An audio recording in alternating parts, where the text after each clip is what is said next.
ശിവരാത്രി ദിനമായ ഇന്ന് വിപുലമായ ആഘോഷ പരിപാടികളാണ് കോയമ്പത്തൂരിലെ ഈശ യോഗ കേന്ദ്രത്തിൽ നടക്കുന്നത്. കേന്ദ്ര ആഭ്യന്തരമന്ത്രി അമിത് ഷാ ചടങ്ങിൽ മുഖ്യാതിഥിയാകും. ഇന്ന് വൈകുന്നേരം 6 മണി മുതൽ നാളെ രാവിലെ 6 മണി വരെയാണ് സദ്ഗുരുവിന്റെ നേതൃത്വത്തിൽ മഹാശിവരാത്രി ആഘോഷങ്ങൾ നടക്കുന്നത്.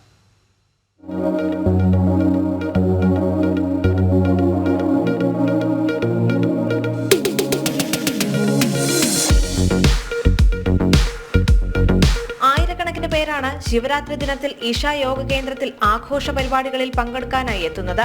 അർദ്ധരാത്രിയിൽ സദ്ഗുരു മഹാമന്ത്രദീക്ഷ നൽകും. പുലർച്ചെ 3:40 ബ്രഹ്മമുഹൂർത്തത്തിൽ സദ്ഗുരു ശംഭോധ്യാനം നയിക്കും. ഭൗതികമായ പ്രകൃതത്തെ മറികടക്കാൻ ആഗ്രഹിക്കുന്നവർക്ക് ആധ്യാത്മിക സാധനകൾ ചെയ്യാൻ ഉത്തമമായ സമയമാണിതെന്നാണ് വിശ്വാസം.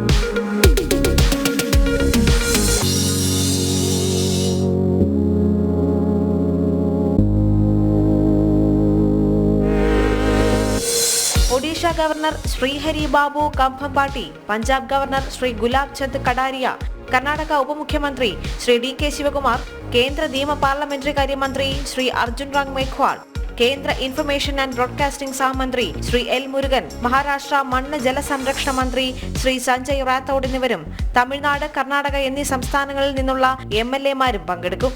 പ്രശസ്ത ചലച്ചിത്ര താരങ്ങൾ, ഗായകർ, കലാകാരന്മാർ, വ്യവസായ പ്രമുഖർ, കായിക താരങ്ങൾ തുടങ്ങിയവരും ചടങ്ങിൽ പങ്കെടുക്കും. ഓരോ വർഷവും ആയിരക്കണക്കിന് സന്ദർശകരാണ് ഈ ആഘോഷങ്ങളിൽ പങ്കെടുക്കുന്നതിനായി കോയമ്പത്തൂരിലേക്ക് എത്തുന്നത്. ന്യൂസ് ഡെസ്ക്, ജനം.